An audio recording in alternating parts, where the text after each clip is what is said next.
Let the words of our mouths and the meditations of our hearts be acceptable to you, O Lord, our rock and our Redeemer.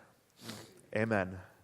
Using Riley as our segue from a little bit earlier, we do have this image in front of us. We're on the home stretch. Today and Wednesday are the last two we have.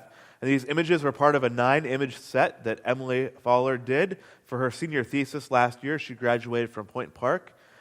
They were on display at the train station for anyone to see for a week last spring, and I thought they were incredible. I thought they were so incredible that we should use them here at some point in the scope of worship. And just like I said to Riley earlier, that art, whether it be sculpture or painting or photography or whatever the medium, often has the opportunity to draw us into a way of thinking about the world or about ourselves or about what God's up to that we would never have had opportunity to think about prior. And so that is why we're using these 9 images for that very reason, to try and understand something different about the world, about ourselves, and about what God's up to by looking at these images. That said, we are not concerned at this time and place with why Emily did this image or what was on her mind. This is a picture with her looking into a mirror, and the mirror is all fragmented, and the image is called Mentally Fragmented, and we don't care at this moment why Emily did this, what she was telling about herself or her own story. Rather, this is for us.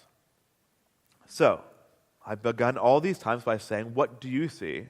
And Riley and Jacob have already helped us out a little bit with this, but what else do you see in this image?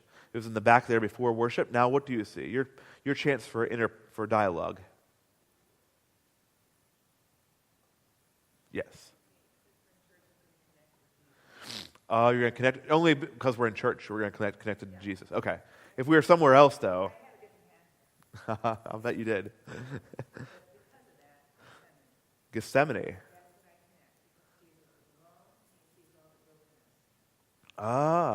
In Gethsemane, Jesus just experiences all the brokenness of the world in that moment. Alone, just like Emily is here in this image. Yeah, I like that. I hadn't thought about that.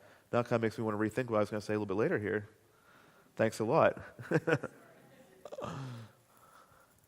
Anyone else? Yeah, Holly. A person whose spirits themselves are broken in the reflection. Yeah, I think that's the way that a lot of people resonate with it. Yeah.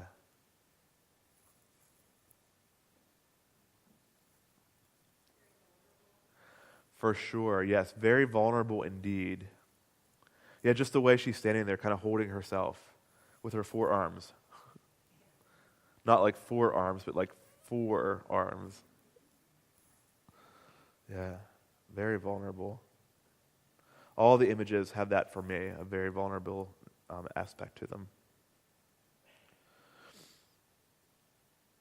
Anything else? Yeah. Lonely, yes. Very lonely, yes. There is not much, so again, I'm colorblind, but there's not much color in this image at all, right? Kind of like the very first one that had the real long red flowing piece of cloth there. That does not exist in this one. She's wearing the black dress. Everything is very colorless and somber. Mentally fragmented is the image name. Does anyone resonate with that? Okay, good. I think that we're honest with ourselves, maybe a few more of us. I have to admit that this image had the biggest impact on me when I first saw them last spring. As I looked at these images, all 9 of them at the train station in Beaver, I was moved to tears with this one. And you know, the weird thing is I can't really explain why that was the case. It was the case the first time I saw them, and then when I went back later in the week, I felt the same way. I was drawn to tears when I looked at this image, and I couldn't figure out why. Even now, months later, Emily and I were talking about the other day, and I said, not that image.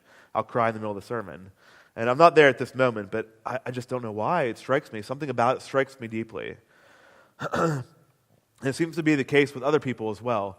At both of our small group ministries on Wednesday, our Bible studies, the people around both tables were struck by the same sort of power in this image.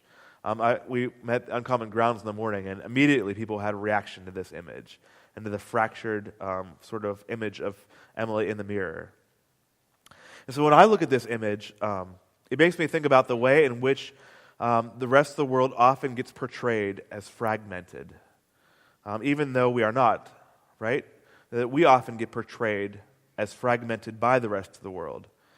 Notice in the picture that it's the reflection that's fragmented, not Emily. I mean, we can't see her other side. We can't see her face and her front side, but I'm willing to bet that she does not have 4 arms if she spun around. She didn't today when she came in. She indeed, no, just 2 arms, right. Not fragmented at all. Though we can't really see her, rather it's her reflection, the way that she is reflected back to herself that's fragmented. It's all messed up. Or to say it another way, she is whole and healthy. It is the image that's given back to her that's broken and portrays an incorrect image of who she really is. And so I question, isn't that the way the world often is for all of us? Don't each of us often get portrayed in broken or at least overly simplistic sorts of ways, incomplete ways, inaccurate ways? I mean, we look at each other and we just see these fragmented images of each other rather than the beautiful whole that we are. How quickly are we prone to labeling people and calling them a single word that we think then defines their whole being?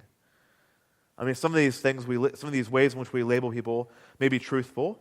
To call someone a man or a woman or older or a child or younger, it's true. But don't we always limit people, fragment them by using simple labels? Some labels are flattering, some are not. Fat, gay, electrician, accountant, a stay-at-home mom, a teacher, a pastor, a husband, a mother, a father, a child, a grandparent, lazy, ignorant, naive, Republican, Democrat, Jew, Muslim, refugee, Christian, atheist. I mean, there's a whole lot more words that we could go on naming all morning long, right? Think of all the ways, the incomplete ways in which we have been labeled, in which you have been labeled. The things people have said about you that only gets a small segment, if any segment of you at all. Think about the ways in which we have mislabeled other people. So since we are in church, I am drawn to thinking about how God lives out labeling people, how God lives out fragmenting people or not.